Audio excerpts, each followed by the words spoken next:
आजीविका ज्ञान में आप सभी मेरे पूरे परिवार आजीविका ज्ञान का बहुत बहुत स्वागत है। सभी स्वयं सहायता समूह से जुड़ी दीदियों को प्यार एवं सम्मान। और आज धनतेरस है। धनतेरस की सभी को बहुत बहुत शुभकामनाएं एवं दीपावली की भी हार्दिक शुभकामनाएं। आज मैं आपको एक राजस्थान में एक योजना है, इंदिरा महिला शक्ति उद्यम प्रोत्साहन योजना, उसके बारे में बताने वाली हूँ कि समूह की महिलाएं कम ब्याज पर इस योजना के अंतर्गत लोन लेकर बैंक से और अपना कोई भी आजीविका का काम या रोजगार शुरू कर सकती है। उसके बारे में मैं आपको बताने वाली हूँ। पूरी जानकारी अंत तक जरूर देखिए। वीडियो पसंद आए तो लाइक और शेयर जरूर से कर दीजिएगा। चैनल को अभी तक सब्सक्राइब नहीं किया है तो फटाफट सब्सक्राइब करके बेल आइकन पे प्रेस करके ऑल पे सेट कर लीजिएगा।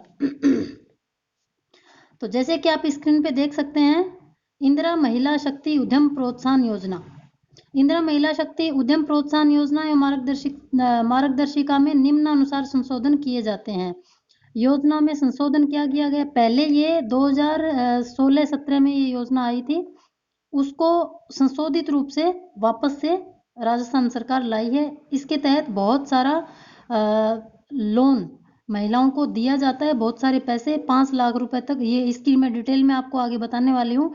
5 लाख से और 1 करोड़ तक का लोन आपको इसमें दिया जा सकता है। आप इस लोन को लेकर या इन पैसों को लेकर आप किसी भी तरह का अपना रोजगार शुरू कर सकती है। इसमें जो मुख्य बिंदु हैं वो बता देती हूँ। व्यक्तिगत महिला आवेदक जो होगी उनकी उम्र कम से कम 18 वर्ष और राजस्थान की मूल निवासी होनी चाहिए वो।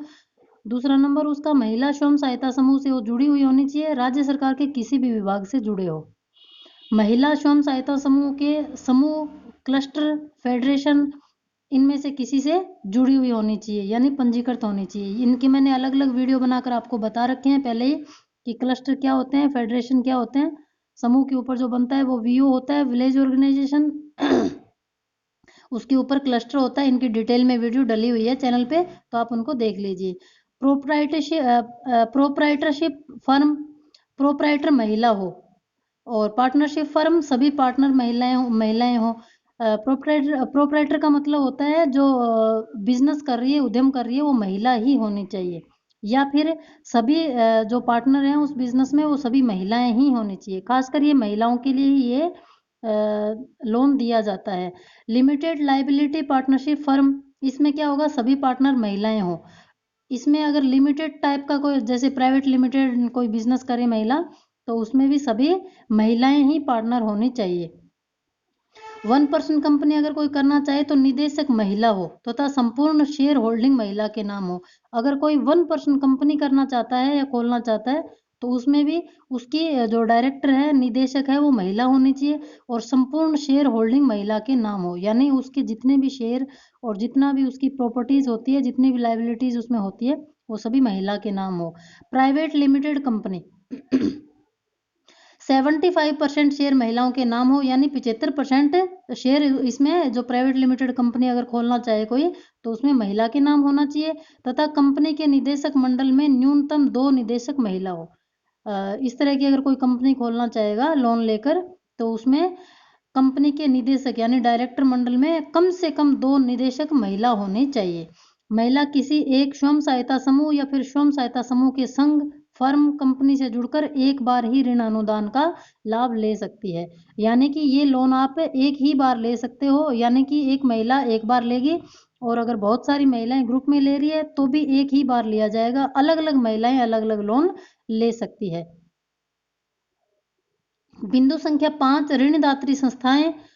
नया अनुच्छेद के अनुसार केंद्रीय सहकारी बैंक से ही ये लोन मिलेगा, यानी प्राइवेट बैंक इस ये लोन नहीं देंगे। जैसे स्वयं सहायता समूह के तहत सीसीएल जो होता है वो प्राइवेट बैंक भी दे देते हैं, लेकिन ये जो इंदिरा महिला शक्ति योजना है इसके तहत जो लोन मिलेगा वो केंद्रीय सहकारी बैंकों के तहत ही मिलेगा। ऋण सीमा को निम्नानुसार प्रतिस्थापित किया जाता है। इस योजना के अंतर्गत बैंकों द्वारा विनिर्माण सेवाएं, सेवा एवं व्यापार आधारित उद्यम की स्थापना, विस्तार, विविधीकरण एवं आधुनिकीकरण के उद्देश्य हेतु संयंत्र एवं मशीन, वर्कशेड, भवन, फर्नीचर, उपकरण, कच्चे माल इत्यादि के लिए अधिकतम 1 करोड़ रुपए तक ऋण उपलब्ध करवाया जाएगा। यानी कोई भी बिजनेस शुरू करते हो तो उसमें ये सभी चीज़ें ज़रूरत होती है। आप किसी भी तरह का बिजनेस शुरू करो, उसमें जैसे मशीनें हैं, वर्कशेड अगर आप कोई बनवाओ, भवन यानी बिल्डिंग किराए पे लेते हो या खुद का भवन बनवाते हो, फर्नीचर उसमें लगेगा उसके लिए, या फिर उसमें जो उपकरण यानी इक्विपमेंट्स जैसे आप कोई कंप्यूटर से रिलेटेड काम करते हो, उसमें कंप्यूटर है, लैपटॉप है, प्रिंटर मशीनें, इस तरह के उपकरण, और कच्चा माल या फिर जो आप जिस भी तरह का काम करते हो उसमें कच्चा माल भी तो चाहिए होता है। इन सभी के लिए 1 करोड़ रुपए तक का ऋण उपलब्ध कराया जाएगा। ऋण का स्वरूप प्रोजेक्ट की आवश्यकता के अनुसार कंपोजिट ऋण अथवा सावधि ऋण अथवा कार्यशील पूंजी यानी सीसी लिमिट सहित होगा। ऋण सीमा अलग अलग आवेदक श्रेणीवार निम्नानुसार होगा। आवेदक श्रेणी: व्यक्तिगत महिला आवेदक इसमें अगर लोन के लिए अप्लाई करती है तो उनको 50 लाख रुपए तक लोन मिल सकता है ज़्यादा से ज़्यादा। अधिकतम ऋण राशि कितनी मिलेगी? व्यक्तिगत यानी एक महिला अगर करती है तो 50 लाख रुपए तक इनको लास्ट लिमिट है, ये 50 लाख से ज़्यादा नहीं मिलेगा। महिला स्वयं सहायता समूह अगर लेती है तो भी 50 लाख रुपए तक लास्ट मिलेगा। फिर प्रोपराइटर फर्म, अगर कोई महिला फर्म बनाती है प्रोपराइटरशिप की, उसके लिए भी 50 लाख रुपए। पार्टनरशिप फर्म अगर कोई लेती है बनाती है तो भी 50 लाख रुपए। लिमिटेड लाइबिलिटीज पार्टनरशिप फर्म अगर बनाती है तो भी 50 लाख रुपए तक। और 1% कंपनी अगर आप खोलती हैं तो भी आपको 5 लाख से 50 लाख रुपए तक का ऋण उपलब्ध सहकारी बैंक करवा देगा महिला शक्ति योजना के तहत। प्राइवेट लिमिटेड कंपनी अगर आप खोलना चाहती हैं, बनाना चाहती है किसी भी तरह की, तो भी आपको 5 से 50 लाख रुपए तक का ऋण इसमें मिल जाता है। दूसरी श्रेणी इसमें आती है स्वयं सहायता समूहों का क्लस्टर या फेडरेशन। यानी समूहों के ऊपर जो क्लस्टर होते हैं, वीओ विलेज ऑर्गेनाइजेशन, और क्लस्टर लेवल पे अगर आप कोई काम करते हैं, सभी महिलाएं मिलकर पार्टिकुलर उस ब्लॉक की, एक पूरे क्लस्टर की या फिर ग्राम संगठन की महिलाएं मिलकर अगर काम करती है तो उनको अधिकतम 1 करोड़ रुपए तक का लोन सहकारी बैंक से मिल जाता है। यानी 5 लाख से 1 करोड़ रुपए तक का ऋण आप इसमें ले सकते हैं। अगला है इसमें कि राशि रुपए 50,000 तक के परियोजना प्रस्ताव की स्थिति में आवेदक को स्वयं के अंशदान के रूप में कोई निवेश नहीं करना। कहने का मतलब कि अगर जिनका 50,000 रुपए तक का कोई काम अगर वो कर रही हैं तो उसमें उनकी खुद की राशि नहीं लगानी है। राशि रुपए 50,000 से 1 रुपए से और 10 लाख तक, यानी 50,000 से ऊपर 1 रुपए भी हो गया, और 10 लाख रुपए तक की अगर परियोजना की आप प्रस्ताव की स्थिति में अगर आप लोन अप्लाई करते हैं तो उसका आपको 5% हिस्सा बैंक में जमा करवाना पड़ेगा। और राशि रुपए 10 लाख से अधिक के परियोजना प्रस्ताव की स्थिति में 10% राशि का निवेश आवेदक द्वारा स्वयं के अंशदान के रूप में किया जाएगा। और 10 लाख रुपए से ज़्यादा अगर आप लेते हैं, 10 लाख से 50 लाख तक का, तो आपको उसका 10% हिस्सा जमा करवाना पड़ेगा। यानी 50 लाख अगर आप लोन अप्लाई करते हैं तो आपको 10% हिस्सा 50 लाख का, 40 लाख का करते हैं तो भी 10%, और 50 लाख 30 लाख 20 लाख 10 लाख से 50 लाख तक का करते हैं तो आपको 10% हिस्सा बैंक में पहले से ही आपको एक तरह से सिक्योरिटी मनी लेते हैं, ताकि ये बाद में ब्याज व्याज नहीं दे, या फिर कई लोग क्या है गड़बड़ भी कर देते हैं इसलिए। बैंक या ऋणदात्री संस्था द्वारा ऋण स्वीकृति के उपरांत उक्त राशि संबंधित बैंक ऋणदात्री संस्था में आवेदक को जमा करवानी होगी। यानी अप्लाई करने के बाद जब बैंक आपको पूरी तरह से कागज वगैरह देखते हैं, सारी चीज़ें ऑडिट हो जाती है, सब कुछ फाइनल हो जाता है, उसके बाद ही बैंक आपको ये पैसे जमा करवाने के लिए बोलेंगे कि अब हम आपको ऋण देने के लिए बिल्कुल तैयार हैं, आप अपनी राशि जो आपका हिस्सा है वो आप जमा करवा दो। उक्त के उपरांत ही ऋण वितरण तथा अनुदान अंतरण की कार्यवाही की जाएगी। ये सभी चीज़ें होने के बाद ही आपको ऋण दिया जाता है। और आपको जो अनुदान राशि का बोला है इन्होंने 25%, यानी 1 लाख रुपए पे आपको 25% की छूट मिलती है, सब्सिडी मिलती है, तो वो भी अनुदान के रूप में आपको अंतरण यानी आपको भेज दिया जाता है आपके बैंक अकाउंट में। आवेदक बैंक वित्तीय संस्था का डिफॉल्टर नहीं हो, यानी किसी भी तरह का उसका पहले कोई भी अकाउंट एनपीए या डिफॉल्टर नहीं हो, यानी उसका साफ सुथरा काम होना चाहिए, तभी बैंक वाले भरोसा करेंगे। एवं किसी भी एक स्वयं सहायता समूह के संघ, फर्म कंपनी से जुड़कर एक बार ही ऋण अनुदान का लाभ ले सकता है। यानी जो जिनके पहले से ही लोन है किसी भी तरह के तो वो लोग इसमें लोन नहीं ले सकती है, वो महिला इसमें ऋण नहीं ले सकती। योजना की मार्गदर्शिका में संशोधन। बिंदु संख्या 3 संस्थागत आवेदकों हेतु पात्रता शर्तें शीर्षक को महिला स्वयं सहायता समूह, महिला स्वयं सहायता समूह के क्लस्टर, महिला स्वयं सहायता समूह के फेडरेशन हेतु पात्रता शर्तें प्रतिस्थापित किया जाता है। ये वही जो मैंने ऊपर बताई वही वाली बात है। आवेदक द्वारा राशि रुपए 50,000 तक के परियोजना प्रस्ताव की स्थिति में स्वयं के अंशदान के रूप में कोई राशि जमा नहीं करानी है। यानी 50,000 रुपए से कम अगर आपका लोन है तो आपको किसी भी तरह का कुछ भी जमा नहीं करवाना। उससे ऊपर मैंने आपको बताया 5%, 10 लाख से ज़्यादा, 5 लाख से 50,000 से 10 लाख तक, और 10 लाख से ज़्यादा अगर आप 1 करोड़ तक लेते हैं तो आपको 10% हिस्सा जमा करवाना होता है।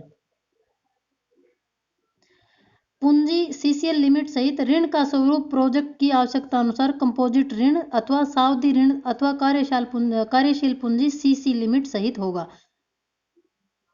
बैंक द्वारा लाभार्थी को प्रथम किस्त के रूप में डिसबर्स की गई ऋण राशि बैंक द्वारा क्लेम की गई ऋण अनुदान राशि की से कम नहीं होनी चाहिए। यानी जो बैंक आपको जितना बोलेगा उतना ही अनुदान आपको इसमें देना पड़ेगा। अनुदान का मतलब फर्स्ट आपकी जो किस्त होगी उस हिसाब से ही आपको मिलेगी, भरनी पड़ेगी जिस हिसाब से बैंक आपको बताएगा। जैसे आपने 30 लाख रुपए का लोन लिया है तो उसमें आपको 1 साल का लिया है, 2 साल का करवाया है, 3 साल का, तो उस हिसाब से बैंक आपको किस्त बना के दे देगा और आपको ब्याज भी उस हिसाब से ही बैंक बता देता है। योजना अंतर्गत कार्यशील पूंजी के रूप में स्वीकृत ऋण राशि के उपभोग का स्तर प्रथम 3 वर्ष तक वर्ष में एक बार 90% तक पहुंचाना आवश्यक होगा।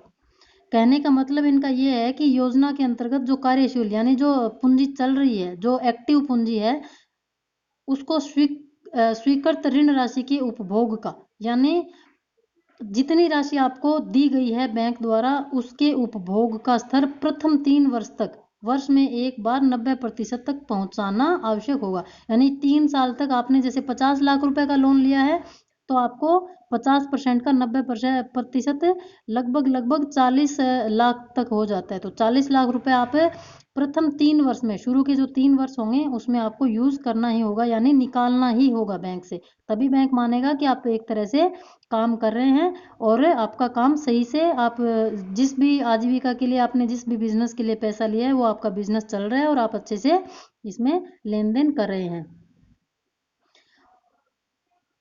प्रथम 3 वर्षों में कार्यशील पूंजी का औसतन उपयोग 75% से कम नहीं होना चाहिए। यानी 90% तक तो आपको लास्ट पहुंचाना है और 75 यानी 75% तक तो होना ही चाहिए। इससे कम अगर होगा तो आपको हो सकता है दिक्कत हो जाए, बैंक आपको पैसा नहीं दे आगे।